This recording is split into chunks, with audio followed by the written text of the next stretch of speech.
You are listening to the Global Psychosis Network. What was that now? I was just playing one of the videos, and this one DVD program I have, every time, my laptop's on mute, but every time I fucking hit play, it opens up the program and it'll unmute itself, you know? It's all the other programs don't seem to do that before that, but this one it does. It just sucks. It's pissing me off. It's annoying. Yeah, that's actually a good idea, but I think for me, like, for the future, I'm not gonna, like, all take them at once. That way we don't have to have, like, a period of silence. I think that's rude to our listeners. The listeners that are on YouTube right now listening to these brilliant and wonderful podcasts of the highest quality, of the most professional manner. Yeah. Oh, what's the silence? Oh, just a bunch of drunks getting drunk. Yeah. I'm slowly trying to make it and convert it into a professional format here. I mean, I didn't even have a theme song for this podcast until like 5 episodes in. Yeah. In fact, this is only like episode 8. So, I mean, it could still be argued that it's not very professional here. Still the first season, babe. Still the first season. And, you know, I want it to be a lax environment. I don't want people to like, oh fuck, I gotta put on my tux, dude. I'm gonna be on the fucking podcast tonight. You know, I want it to be where, like, you know, you can just crack open a beer and just chill and talk about anything. So I don't really tell anyone to have any sort of topics or whatever. I don't tell people, okay, when you come over here, we're gonna talk about this, and that. But the last podcast I did, fucking, I could just tell I was talking to some people and there were some blank stares, like, I don't know what to talk about. Do you know what to talk about? Yeah. So in order to combat that, I feel like I just have to be a motor mouth on this shit. But is there anything that you had in mind to talk about today? Is there anything that you... Yeah, there's actually something really interesting. I don't know if you keep up with tech news too much, but the Verge ran a story because one of their tech editors went and talked to these guys. I wish I remember where they had lived. I think they were in Pittsburgh. They're Pittsburgh guys, and they're into this thing called biohacking. And what's biohacking? All right, so biohacking is pretty much people that want to give themselves enhancements, bodily enhancements. So the guys were talking about like how they're making chips, trying to make chips and certain things like that to enhance your life quality, like to make it so that you can have an implant that you put in to your body and then you know like what the temperature is with, you know, or something like that, or you can tell like I could like put my hand like that and be like, okay, you're at this temperature, you're at this temperature, that kind of shit. Like cyborg type shit? Yeah, like cyborg type shit. And then like they're like some people have done it. There are a couple of different types of implants. They're the actual like subdermal implants that go under the skin, and most of the people you see kind of messing around in that field seem a bit crazy because a lot of that stuff it's not legal in a lot of countries, especially in like Europe and like England, Germany, France, places like that.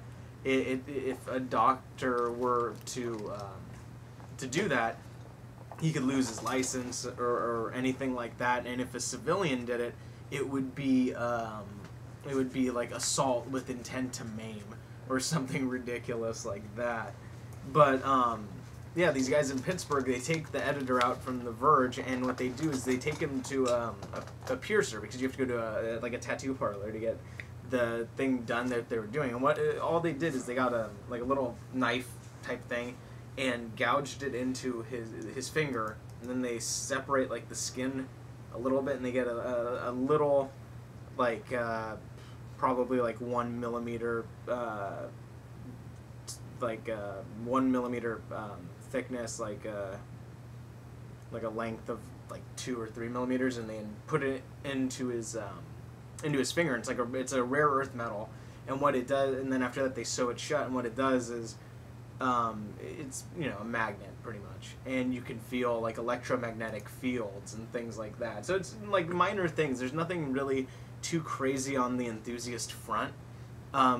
There's a woman, I forget her name now, they're talking about, and she's British, and she's ridiculous. Like, most people are doing this, and it's kind of underground, it's semi-academic. It's like a trend?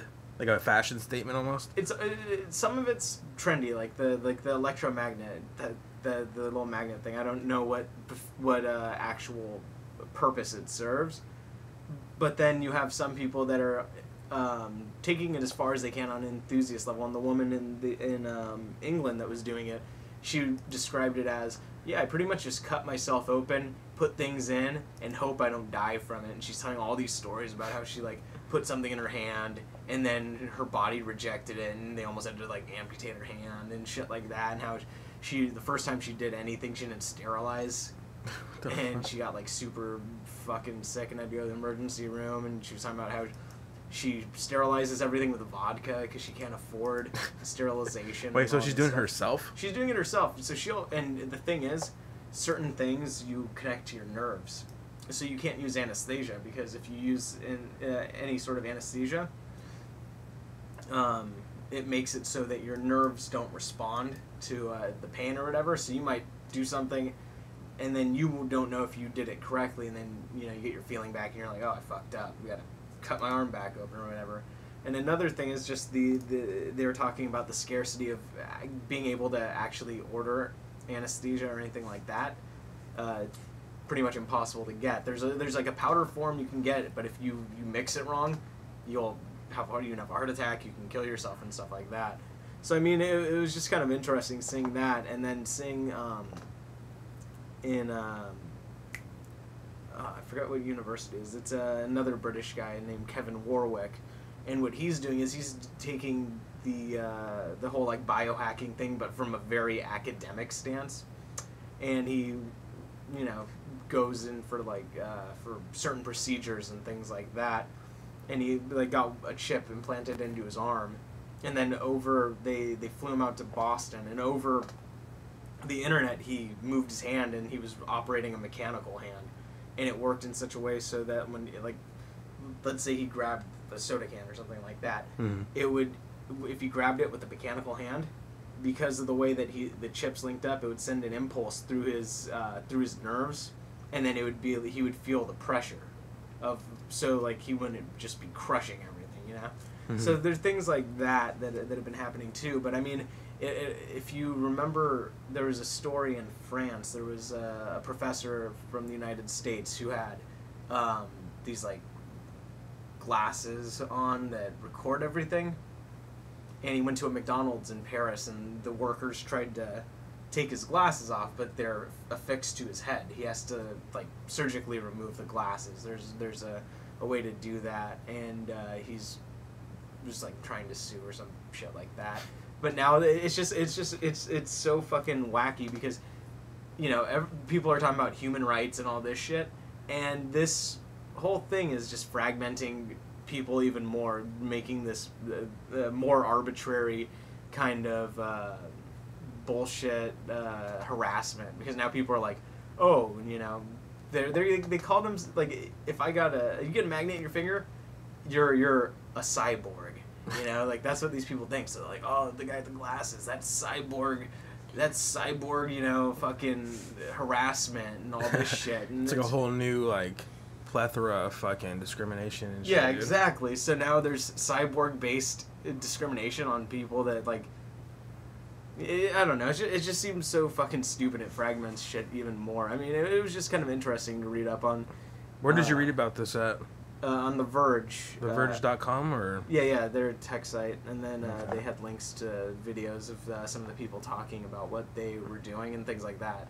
Because I mean, there's the people that on the enthusiast side that are like, oh, I want to be a robot, I want to be a cyborg. If I can make myself stronger, if I can make myself faster, if I can make myself more aware, or experience other things, or create new senses past the 5 senses you already have. They want to do that. And then from the academic standpoint, they're like, oh, we want to cure diseases and all this shit, and like help people that are paraplegic. But at the end of the day, whatever they do, it has to go, especially like in the United States, it has to go through government regulation, which means pretty much the government goes, oh, yeah, you can do this, this, and this, and then they fucking take the other shit and work on all this stuff, and 10 years we have Terminators that the government made, and some fucking crazy bullshit. I think it's funny how, well, first of all, it's disturbing that anybody would want to go to some tattoo parlor type place and have some guy named Bubba fucking implant you with some fucking thing. That's kind of bizarre in itself. But I know in the United Kingdom, they're already doing this thing with implants where, you know, they try to make it cool and fashionable, where if you got the implant, it's like an RFID chip, that if you got this chip, if you go to any nightclubs in like London or wherever the like zone was at, you could get in there for free. Like basically you can get it, like these are places where people are waiting in lines paying, you know, X amount of fucking I don't know what they use in the UK, but like pounds or whatever the fuck it is. Yeah. They'd have to wait in line and then pay X amount of pounds to get in. Where if you have the RFID chip, you can skip that whole line, pass the velvet rope, and just scan your fucking RFID chip and get in for free. So they were saying, hey, get the RFID chip, you can go into any nightclub you want for free. So all these fucking young fucking European people are doing that shit, thinking it's cool, you know. So they're trying to like make a subculture out of it, of fucking, you know, tracking people and shit. Yeah, tagging people like cattle, you know.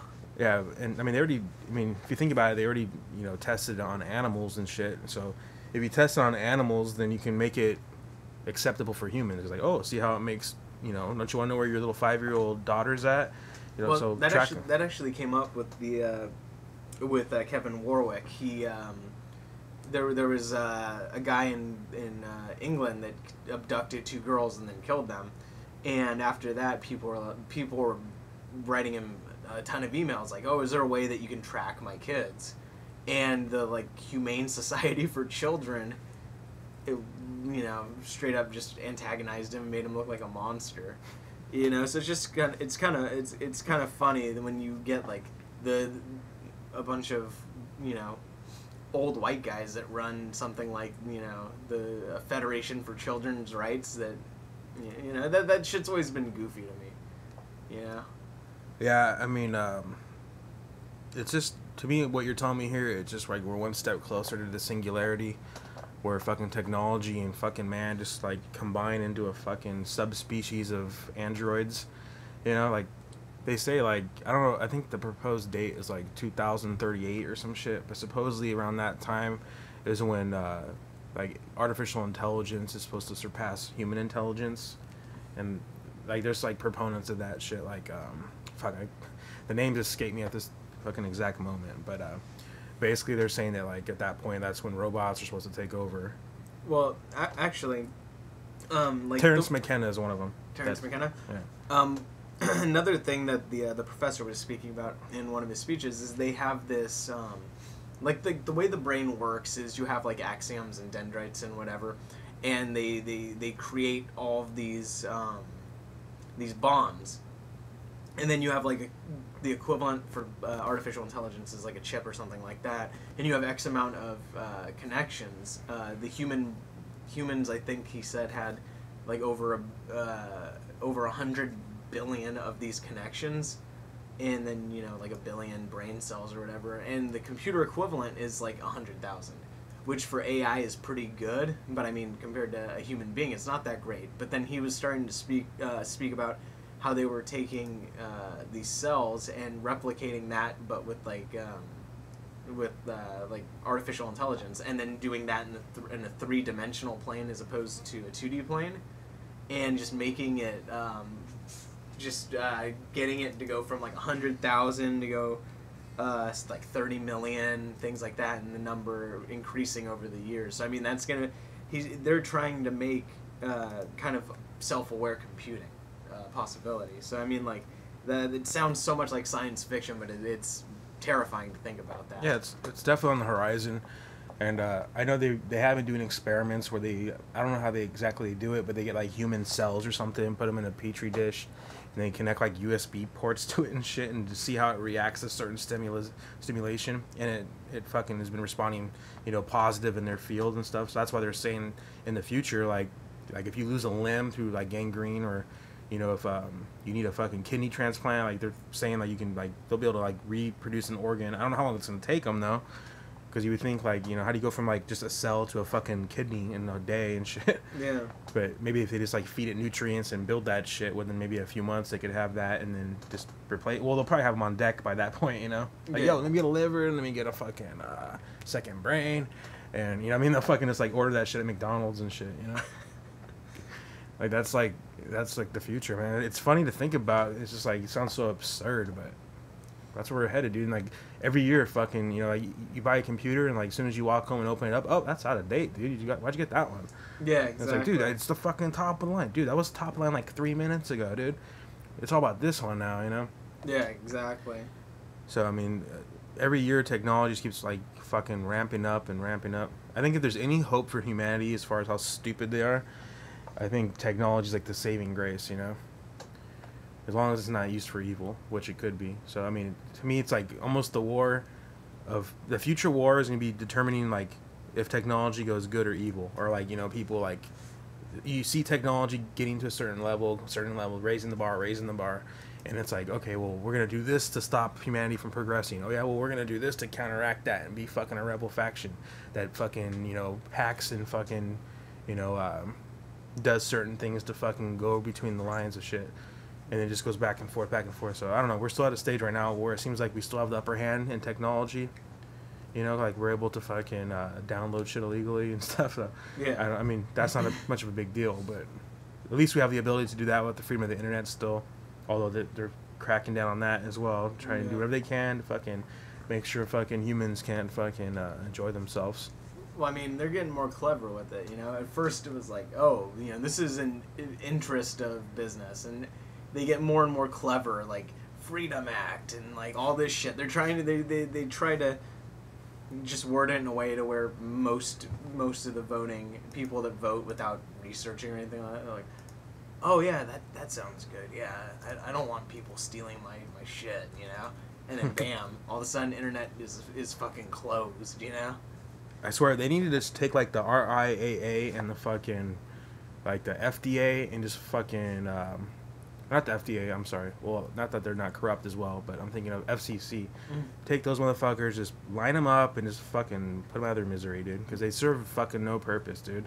Like we don't need an organization determining how artists fucking create their shit, you know? Yeah. Like, get the fuck out of here, dude. People can do this shit in their bedroom now. You know, fucking, why do you even exist? FCC, like, I don't need you to be my nanny state telling me how to fucking raise my kids and tell me what words are bad and what words are not bad. Yeah. Like, I heard the word fuck when I was fucking 5 years old, dude. I'm not out murdering people and shit. It's just, to me, it's just like, the government has overstepped their boundaries. Their only purpose, in my opinion, is just to fucking protect the borders and to offer assistance to people that need it. Not people that want to mooch off it, but people that have had some actual legitimate hardships and help them get on their feet and be productive members of society. Not fucking dictate what can't be seen on television, what can't be heard on the radio. Who fucking does this? But it's all perpetuated by fucking business and what businessmen want to make sure they can continue being the fucking political fucking financiers for everything. It's all bullshit, dude. So when you find that out, I mean, I took the red pill a long time ago. I always joke about, you know, like the Matrix, the blue pill and the red pill. Yeah. The blue pill, you just fucking live in ignorance, or ignorance is bliss, as they say, and you just continue doing the fucking routine. Or you can take the red pill and just fucking expose everything, know about it, and fucking be pissed off all the time.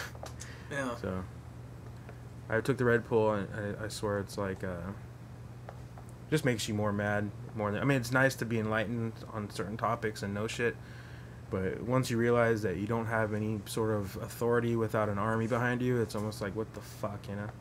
So what I do is just express myself creatively through music and whatever else I can, and helps you get through it, I guess. But moving along here, there's another story that I want to mention on another forum that I read. I guess this guy was married, and his wife cheated on him with his friend, his best friend of 20 years. So he posts in the thread, and, you know, like, oh, I don't know what to do with myself, and oh man, my life's over. And I guess he found out because he checked the guy's phone. You would think he would have checked his girl's phone, but you know, the girl's gonna be slick and probably make sure she deletes all those texts and any voicemails and whatnot. But the dude, he's like, the guy, the best friend, like, oh, he's not gonna check my phone. Like, so he probably got lazy and didn't give a fuck. Yeah. So he checked his phone or whatever, and he got a moment and found that out. And I was just thinking, how would you react? Do you have a first of all, do you have a best friend of like 20 years? No.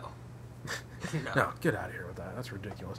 No, but assuming you did, how do you think you would react to that? Like, do you think you would that drive you over the edge? I mean, it might be hard to imagine since you don't have best friend of 20 years or more, but like, do you think that would put you over the edge, or you just like let it go? Because I was trying to think, like, dude, what is the proper response to that? Yeah. You know, you want to fucking just slit his throat, but do you want to go to prison for the rest of your life? Yeah. But then do you want to just not do nothing, and then everyone thinks that you're a pussy and they can walk all over you? Well, dude, if he can fuck his girlfriend, I can just go in there and jack his fucking television, dude. He's not gonna do shit. And I mean, like, not even his girlfriend, it was his wife. Yeah, but well, I mean, there are a couple ways you can go around it. You could do it like the classical European literary way and murder them, and romanticize it, or you could just fucking end that shit and try and turn the tables on her. Be a dude that gets some fucking money out of a divorce. I was thinking the best way. Well, you definitely have to get divorced, which is gonna be expensive. But I was thinking the best way. Tell me if you guys agree with this. The best way I thought would be to handle the situation is to act like you don't care. Just like, oh, cool, you fucked my wife. Oh, okay. Like almost like the Al Bundy approach. Like, oh, okay. Yeah. And then because like the girl wants you to fucking be like, see what I did? See what I did? Aren't you mad? Don't you hate your best friend now? Like she wants to fucking stab that knife in your back and twist it. Yeah. But if you like helped her put it in, like, oh, go ahead. Oh, you missed more to the right. There you go. If you. That's perfect. Yeah, that's the vital organ I was looking for. If you don't care, it's almost like her action was pointless because she obviously would have done something like that. I would think to obviously hurt you, because she could fuck anybody, dude. If you're a chick, can fuck anybody. You know? That's true. Even if they're not hot, like, well, I'll suck your dick, I'll fucking spread my legs for you and let you fuck me up behind the dumpster over here. Come on, you sure you don't want to fuck? Most guys are like, oh, okay, Well, she wants me to. I guess I have to, So that's what I was thinking. She's obviously doing it to hurt you, so the best thing would be to be indifferent and just be like, oh, okay. Anyways, well, since you guys are all squared away with your affair here, I'm going to go live my life. So good luck with that. And that's my opinion would be the best way to resolve the situation. Even though it probably hurt like fuck and you have to be a great actor to show no fucking emotion behind it. That's the only thing I could think of until they change laws where, okay, dude, go ahead, kill him, Yeah, if you can kill them both with one bullet, it's not illegal,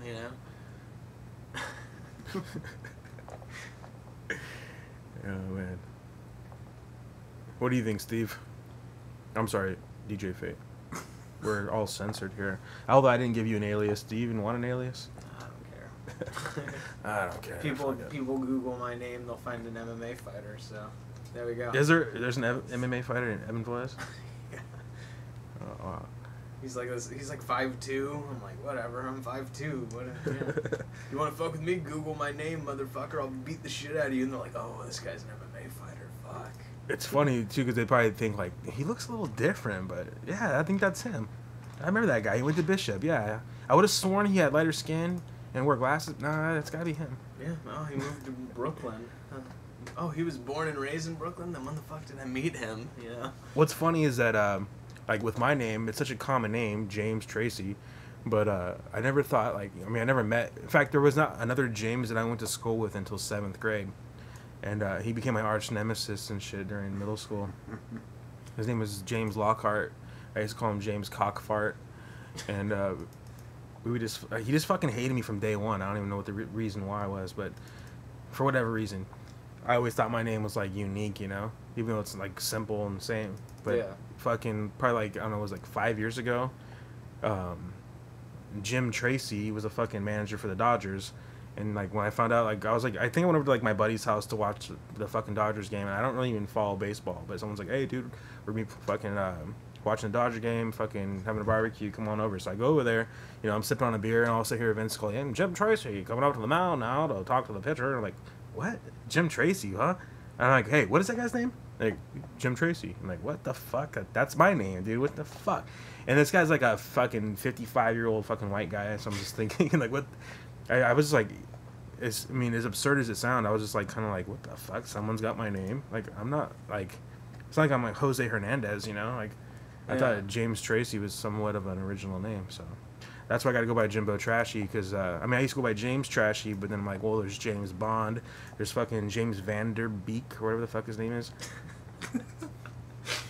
But You don't want to get fucking The beast, dude. Yeah, because if you stand you next to James Vanderbeek, I wouldn't be able to tell the difference. Oh, they're both just blonde white dudes, you know. Whatever. But there's no famous Jimbos. That's my whole point. There's no famous Jimbos besides Jimbo Jones from The Simpsons, who's a cartoon character who's not even famous. You know, the cartoon's famous, but he's not famous. So I'm like, fuck it, I'm gonna roll with Jimbo now. That's the new name. But